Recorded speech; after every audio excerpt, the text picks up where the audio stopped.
Yeah. It's B-Sides on Air, on location in Austin City Limits 2019. We're here with the lovely gentlemen of Superet, Isaac and Matt. Hello. Thank you so much for your time. Welcome to the 512. Thank you, Pete. Thanks for having us. Is this the heat that you expected? I know the video, you can't see the perspiration, but how does it feel? Not quite. We didn't really expect this. We also just came from Colorado last, so we've hit every temperature there is in the country currently. Yeah. Oh, all right. So your body is just like whatever. It doesn't feel anything Our anymore. bodies are going like, what the hell are you doing to us? Please stop. Please go home. Right. And I'm sure people in the crowd, they're like all tank tops and barely any clothes. And Right. You're accustomed to this. Yeah, that's why I wore a full suit. Yeah. Three pieces. All three pieces. All three pieces. I'm surprised you kept all those layers on. It's commitment. throughout your set. It's commitment, Pete. So we are based in San Francisco. You kicked off this recent tour at the world famous Folsom Street Fair. Yes. And I was saying off camera that it's a one-of-a-kind experience, and now I want to hear what your perspective was and what you got to see and highlights. All right. Usually, we have to kind of put ourselves out there in order to get the audience to get excited and start loosening up. But in this case, it was kind of the opposite, where we got up onto stage and there was like a 50-year-old bald dude being whipped on a post, and people were wearing rings and all sorts of sexy paraphernalia. It was nice to think that there were people actively masturbating while we played music. Yeah, that was flattering. That was very cool. Has anyone ever said to you, like, wow, your music's so romantic, or this song was so romantic, and, we've done things to that? And it made me want to whip my partner. Yeah. No one said that yet.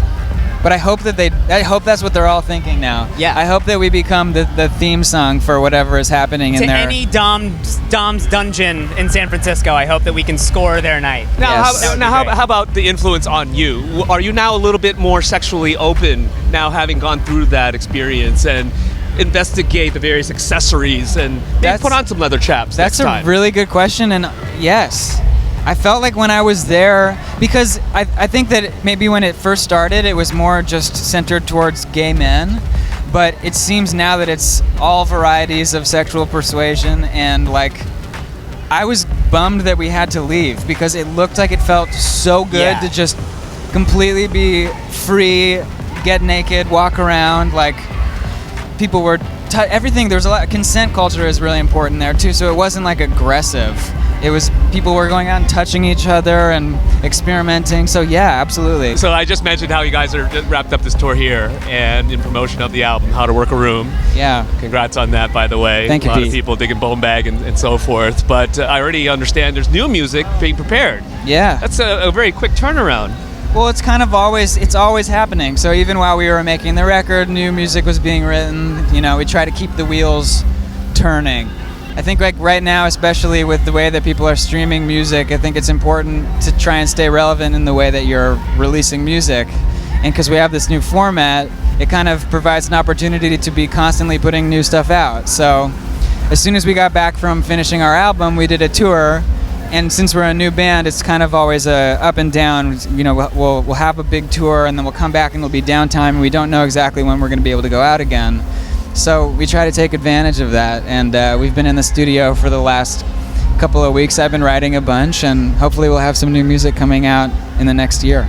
It's always, I'm just writing about personal experience, so it's always about what's kind of happening, and hopefully we can release it before those memories of what was happening are too far gone. But again, that's the beauty of the streaming world now. We can finish something, we can mix it, we can put it out. Maybe it's a record, maybe it's a single, Yeah.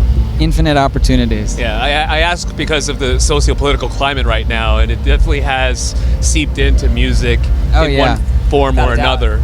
So yeah, it's difficult to avoid. Yeah. I think it's definitely something that artists should be aware of and talking about. So yeah, we're doing our best to keep that conversation going and try and influence people to think openly about who they are and how they exist in this strange climate that we're in, like you said. Yeah, and it's also the end of the decade, so now we're going to be starring the Roaring 20s Part 2 or whatever we're going to call it. That's what I always. I love it that you said the Roaring 20s because I've been saying that, and I was talking to my girlfriend about this. I was like, do you think that the Roaring 20s is going? Do you think like fashion is going to like take a reach back to what was happening then in any way? Well, you already got a three-piece suit on.